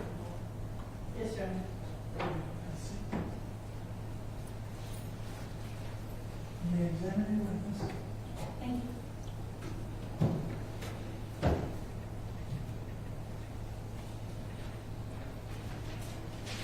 Good afternoon. Good afternoon. Would you please tell us your name? Sergeant Lucas Fernandez with Mesilla Marshals. Sergeant Hernandez, how long have you been with Mesilla Marshals? For 3 years and 8 months. How long in law enforcement? 5.5 years. What do you do as a deputy marshal? I'm currently the sergeant, so I do supervise and oversee patrol deputies. Did you respond to a call on the night of April 1st, 2024? Yes, What was that call for? I was called by Deputy Reyes regarding a gunshot victim. I do apologize for my voice. Hope you feel better. Thank you. For a gunshot victim. And where was that located? It was in the area of University and Stanford between Zia Middle School, which is 1300 West University, in between that area. Is that Doñana County? In the town of Mesilla, Doñana County, state of New Mexico. Perfect. What was your role there that night? That night I was off duty, but I was the on-call supervisor. What did you do? Got dressed, got ready, and when I arrived on scene, I took command of the scene. And what does that involve? Taking command of the scene means assessing what you have on scene at that point. At that point, Deputy Reyes had let me know that there was a female gunshot victim.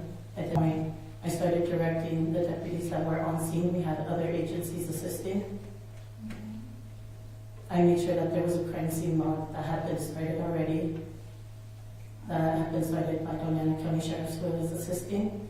That crime scene log was passed over to us, and I put Deputy Reyes in charge of that at that time.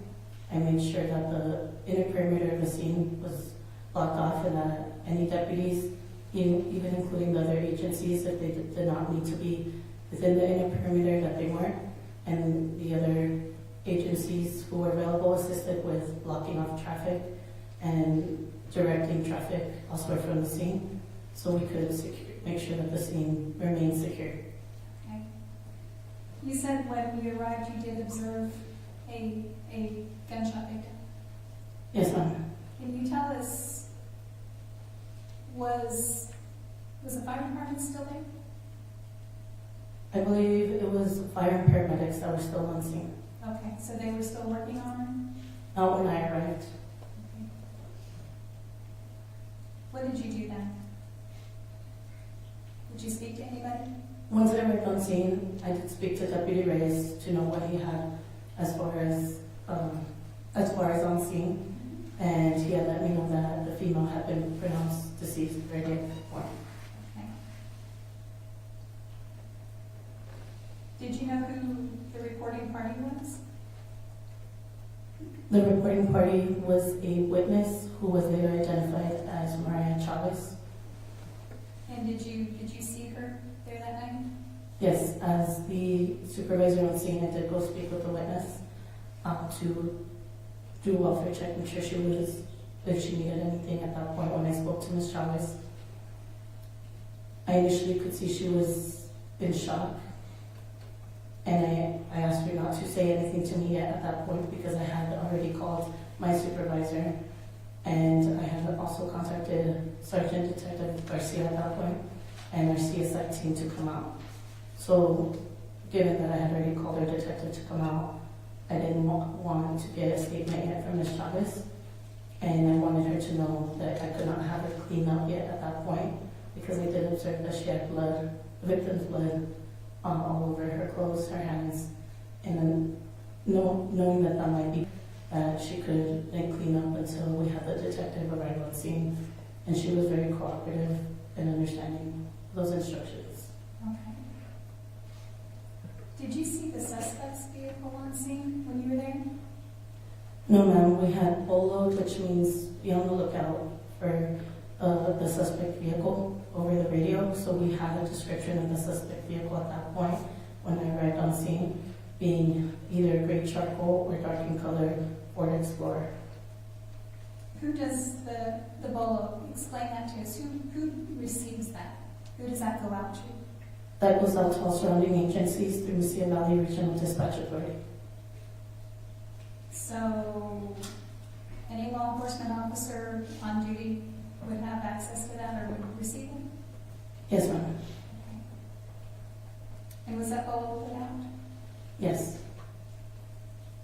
After that, what was your role in this case? While on scene, I waited till Sergeant Detective Garcia arrived on scene. Once he arrived on scene, he took over command, and I assisted. I assisted with transporting the witness, Ms. Chavez, back to the station in my marked police unit because her vehicle had to stay on scene to be processed because it was part of a crime scene at that point. You said Sergeant Detective Garcia. Is that somebody with Mesilla Marshals? Yes, ma'am. What was his role, to your knowledge, in this? He's the case agent. Thank you. That's all. Cross-examination? Yes, Your Honor.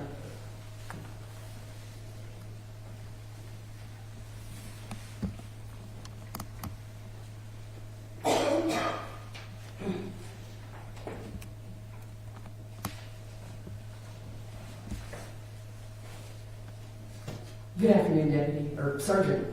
Congratulations on the promotion. I think I'm going through the same thing you are, so bear with my voice and I'll bear with yours. So, before you were a patrol sergeant with Mesilla Marshals, were you a patrol officer, or what was your title before that? Patrol deputy, and I've also worked as a school resource officer, and I've also worked alongside Sergeant Detective Garcia working on felony level cases.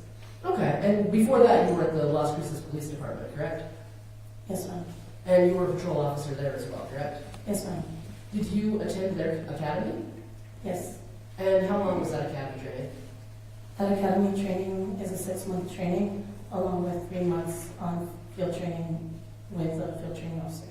Okay, during that 6 months, that's a 40-hour weeks or a full-time job to do that training, correct? Yes. Okay. Now, once you came over to the Mesilla Marshals, you learned that the Mesilla Marshals have an internship program, right? Yes. And in your time working at Mesilla Marshals, you've worked with the interns, Yes, and you worked with the interns on this case.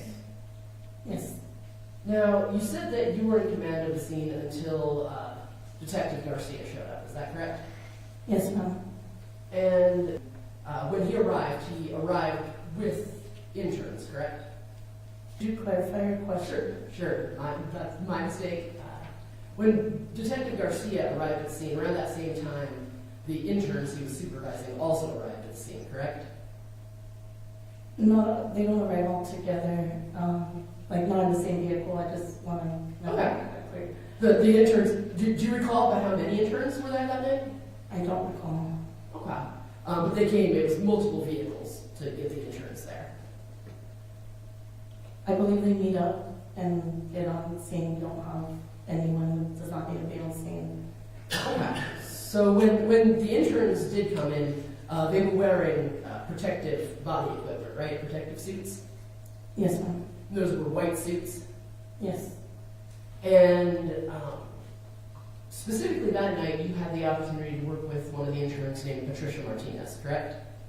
yes, And now you had said earlier that you chose not to interview the eyewitness until Detective Garcia arrived, correct? yes, And it was your decision to do that because you thought that would be a thing that would be appropriate for Detective Garcia to do, correct? no. Can I explain? Sure. So it is standard protocol to wait for the detective to arrive on scene and follow his direction. I do have experience in interviewing both witnesses, victims, suspects. So I am capable of conducting the interview. It was that I was waiting for his direction because it was going to be his case. Okay, and that training and experience that you have in interviewing witnesses, that's something you learned at the Law Enforcement Academy, right? Along with advanced trainings that I've taken on my own. And you have plenty of experience doing that over your 5.5 years as a police officer at this point, right? Yes, ma'am. Okay. But when you did your first interviews, you weren't doing them flying solo, correct? I did it alongside with our crime scene investigations interns, yes. Okay. So, in and out, when Patricia Martinez did an interview of the eyewitness there at the scene, correct? You were there for parts of it, but went to your car for other parts of it? I believe the interview was done back at the station, not on scene, as I recall. Would it help refresh your recollection to watch your body camera from that night? I could, or if I review my report. Okay. Let's see what's in your report.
When you approach a witness, advise the court, no.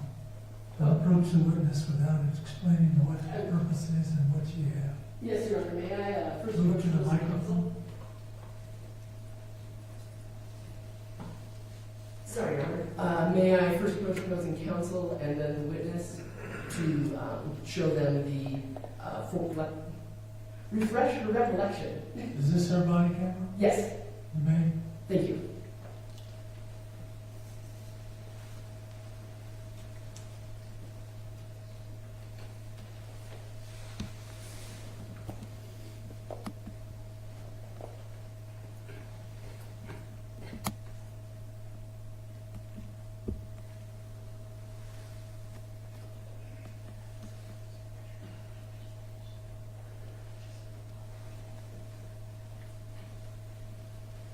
May I first witness, Your You Honor? may.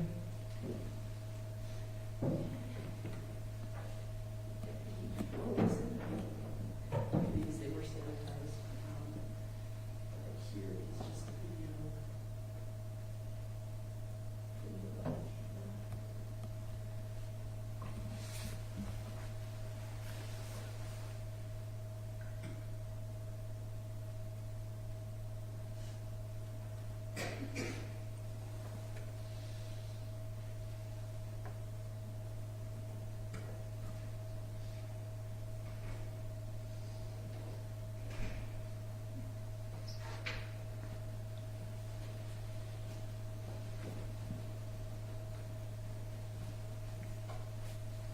And, I'm sorry, Deputy, did that refresh your recollection? Yes, it did.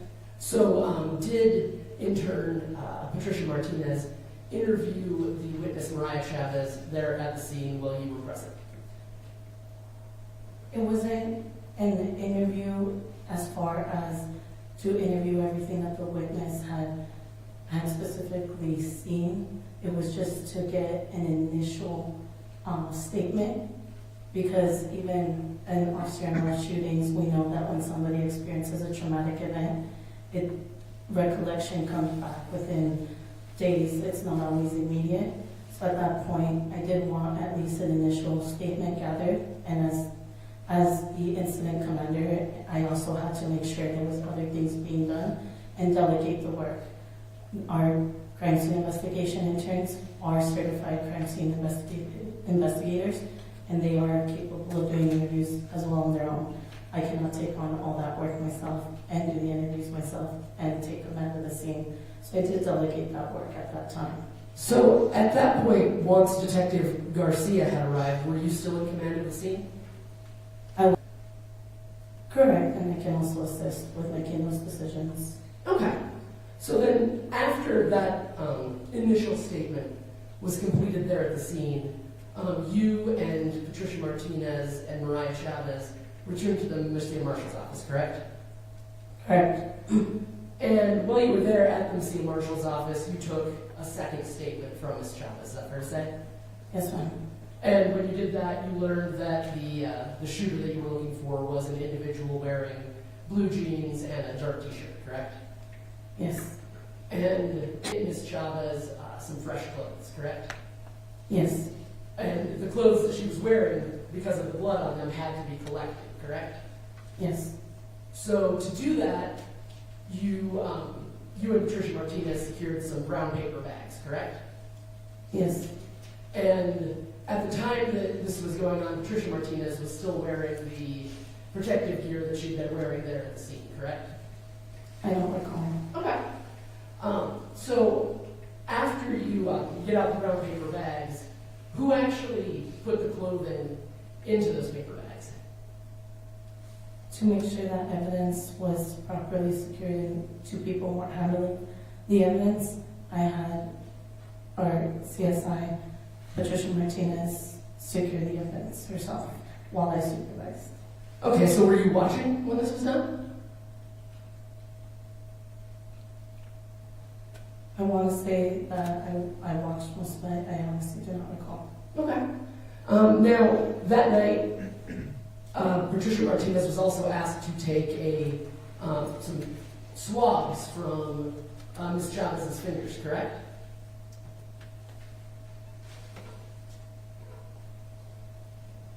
I don't recall. Okay, would it help refresh your recollection to watch your body camera footage? Yes. Your Honor, once I have it pulled up, may I approach Ms. Garcia and the witness to show them the body camera footage? Yes, my question is, what's the relevance of this testimony? Your Honor, it goes to the investigation that was done of this crime, the taking of the DNA samples, additionally the collection of the evidence, and the potentially errors that were committed in the collection of Was there evidence. any testimony of the witness that she was in contact with the alleged offender? Your Honor, she did not testify she was in contact with the alleged offender. However, she did testify that she had close personal contact with Ms. Al-Jaburi, who may have been in contact with the alleged offender since there was some sort of dispute between the two of them. We don't know what happened to the vehicle. So you're saying there might have been some contact material on the deceased body that related to the suspect? That is correct. I'm sorry. Go ahead. I don't recall this witness testifying that she was in close contact with the deceased. No, I'm sorry, Ms. Garcia. The eyewitness was in close contact with the deceased, not Sergeant Hernandez. Does that clarify it for you? It does, thank you. You may approach the witness. Thank you, Your Honor.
And Sergeant, did that refresh your recollection?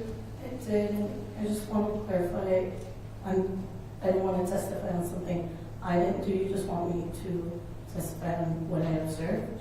Because CSI Martinez collected the swabs, not myself. Yes, that's correct. But it was under your supervision, correct? Yes, ma'am. Okay.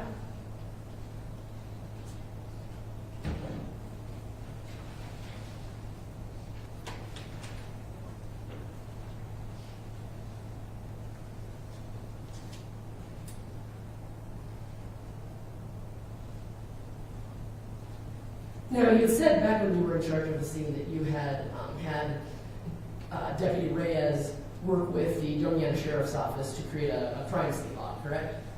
The crime scene log had already been created. Okay, but that was an ongoing project throughout the evening, correct, as people entered and left the scene? Yes, ma'am. And why is that important? To be able to document who comes in and out of the scene. And why is it important who comes into and out of the scene? For many reasons, to be able to have that in and out of the scene, that's just something important and to have when there's a crime. And part of that is because any person who comes into the scene is a potential source of contamination, correct? I don't want to say that that's the only reason why. That could be for many reasons, such as observation, what was observed, if they need to testify as a witness, maybe even in court. Okay, not the only reason, but is it a reason why? It could be.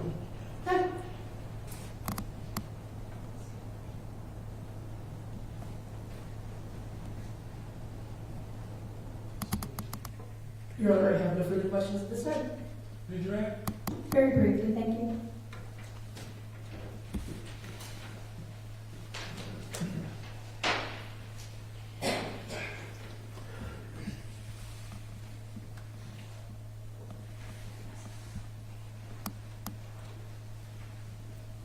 Sergeant, this will just take a moment, just very briefly.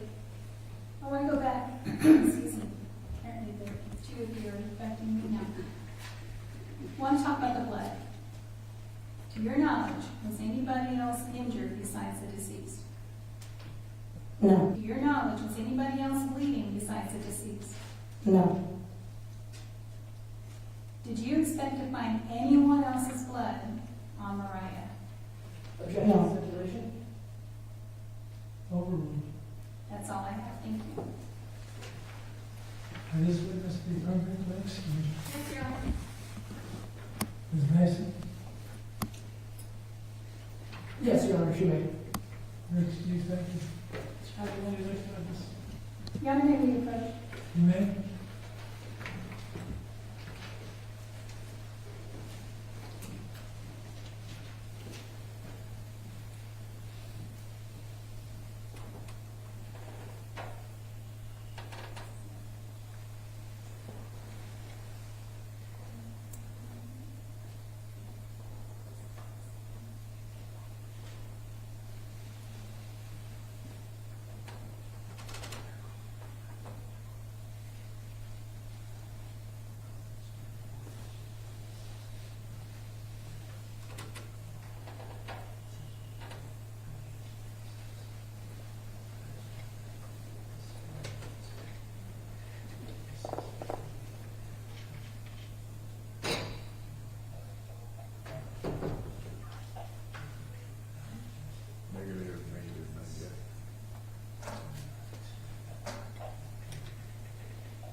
Moving along quite rapidly, and I'm pleased with the progress we've made. And these attorneys and myself have done a lot of work prior to bringing you into this case. Frankly, they're a little bit tired. I'm ready to go, but I'm teasing the attorneys. We're moving along just quite satisfactory. I expect we'll be finished early in this case. So I'm going to recess you for the evening. Now, everybody that's present knows they are a juror. So everybody present must return by tomorrow morning. I do not want to have to call somebody, bring them in, okay? During the recess, do not discuss this case with other jurors or with any other person, or allow anyone to discuss the case with you or in your presence. Avoid any publicity this case may receive. Do not read, listen to, or watch any news accounts of this trial. Do not express any opinion about the case or form any fixed opinion until the case is finally submitted to you for your decision. That, enjoy your evening. I'll be here at 8:50. Please rise for the jury. Enjoy your evening.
Understood, Your Honor, thank you.